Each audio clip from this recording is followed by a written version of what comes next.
The town of Brooksville was the kind of place people dreamed of living in. Neatly lined houses, trimmed lawns, and quiet streets gave the impression of safety and harmony. Neighbors greeted each other every morning, sharing smiles and small talk, and children played freely in the parks without anyone worrying. Life was simple, predictable, and for many, perfect. Crime was so rare that people barely locked their doors at night. It was the kind of community where everyone trusted one another, and nobody believed something terrible could happen there. On a chilly evening in early spring, Daniel Brooks walked down Maple Street after finishing a late meeting. He was a man people admired, a devoted father, a respected professional, and someone who always seemed willing to help others. Daniel carried himself with confidence, his polished shoes clicking softly on the pavement. He looked calm, almost too calm, as the dim streetlights cast long shadows behind him. To anyone watching, it seemed like an ordinary night, a man returning home after a long day. But what no one realized was that this quiet street was about to become the center of a storm that would shake the entire town. Hidden above a front door, barely noticeable, a security camera silently recorded every second. It wasn't aiming for drama, just routine surveillance for safety. Yet that small lens captured something no one would see until it was too late. For now, everything appeared normal. Daniel disappeared into the darkness, and the street returned to silence. What seemed like a simple walk home would later reveal secrets no one could have imagined, secrets that would destroy the illusion of safety forever. 2 days later, the peace of Brooksville was shattered when news spread that Emily Carter had gone missing. Emily was 26 years old, a bright and energetic woman known for her love of running through the neighborhood's quiet streets. She lived just a few blocks away from where Daniel was last seen walking. That Sunday morning, Emily laced up her shoes and headed out for a jog, something she did almost every day. But this time, she didn't come back. Her friends tried calling her when she didn't show up for their planned brunch.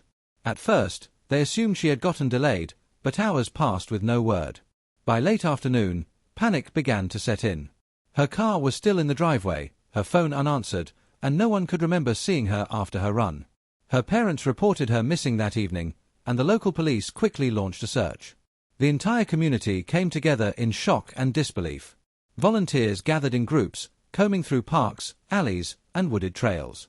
Flyers with Emily's smiling face were posted on every street corner, her picture shared endlessly on social media. Neighbors who had once felt safe now looked over their shoulders. Parents stopped letting their children play outside. Fear began to creep in like a shadow no one could escape. Police questioned everyone who had seen her that day, but there were no solid leads. No signs of a struggle, no strange vehicles reported, nothing that pointed to what had happened. It was as if Emily had vanished into thin air. The media descended on Brooksville, turning the once quiet town into a frenzy of reporters and flashing cameras. Behind the scenes, detectives knew someone out there had answers, and they were determined to find out who. Detectives worked tirelessly, reviewing every possible clue. Days passed with no breakthrough, until one investigator decided to check surveillance footage from homes and businesses near Emily's jogging route. It was a long, tedious process, hours of empty streets, passing cars, and people walking dogs. Most of the recordings showed nothing unusual. But then, a small detail appeared on a feed from a house at the corner of Maple and 5th Street. At first glance, the footage seemed ordinary, a quiet street at night, the glow of a streetlight, and a figure moving slowly across the frame. The person was wearing a dark jacket and carrying what appeared to be a duffel bag. It was nearly 2 in the morning, long after most residents had gone to bed. The way the figure moved was deliberate, not hurried, but with a certain caution, as if making sure no one was watching. The image quality was poor, but something about the jacket stood out. It had a distinctive tear on the left sleeve, visible even in the grainy video. Detectives zoomed in and enhanced the footage as much as possible. The figure's face remained hidden, but the jacket became a key detail. Investigators began comparing it to known residents' clothing from social media and photos. That's when the connection emerged. The same torn-sleeve jacket appeared in multiple pictures of Daniel Brooks, the man everyone thought they knew. This discovery shifted the entire investigation. Daniel had no known connection to Emily, no apparent reason to harm her. Still, the evidence was undeniable. The duffel bag raised even more questions. What was inside? Where was he going that late at night? Detectives decided it was time to bring Daniel in for questioning. What he didn't know was that the camera he never noticed had just changed everything. Daniel sat in the small, bright interrogation room, his face calm and composed. He claimed he had spent the entire night at home, watching television. His tone was steady, his story rehearsed. But detectives had already seen the footage, and the jacket with the torn sleeve was burned into their minds. They pressed him for details, asking about the night Emily disappeared. Daniel insisted he had no idea what happened to her, and his expression never wavered. While he tried to maintain control, investigators worked behind the scenes to confirm what the camera had revealed. A team was sent to the abandoned construction site that appeared in the background of the enhanced footage. It was a half-built development project that had been shut down months earlier. Overgrown weeds surrounded concrete slabs, and rusted metal beams jutted out like skeletons. As officers searched the area with flashlights, they came across disturbed soil near the foundation of an unfinished building. The ground looked recently dug. When they started to clear the dirt, their worst fears were confirmed. Wrapped in layers of plastic was Emily Carter's lifeless body. Next to her lay the torn-sleeve jacket Daniel had been wearing in the video. The duffel bag was there too, filled with ropes, duct tape, and gloves. The discovery left everyone stunned. Daniel had no criminal record, no history of violence, and no one could understand why he would commit such a brutal act. But the motive soon came to light. Daniel was drowning in gambling debt. He had borrowed large sums from dangerous people and was desperate for money. Emily, unknowingly, had stumbled onto his secret through a casual conversation weeks before.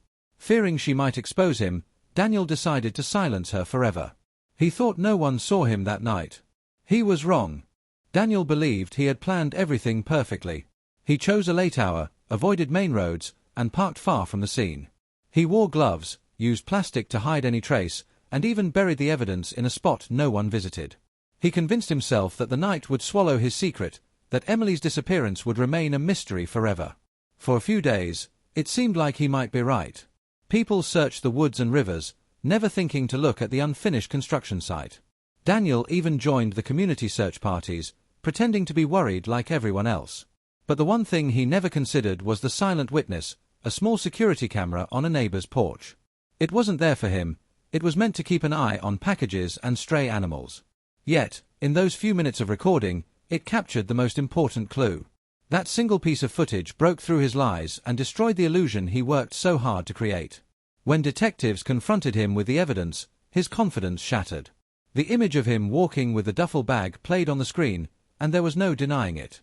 In court, the video became the centerpiece of the trial. Jurors watched as Daniel carried the bag into the darkness, unaware that the world would soon see this moment.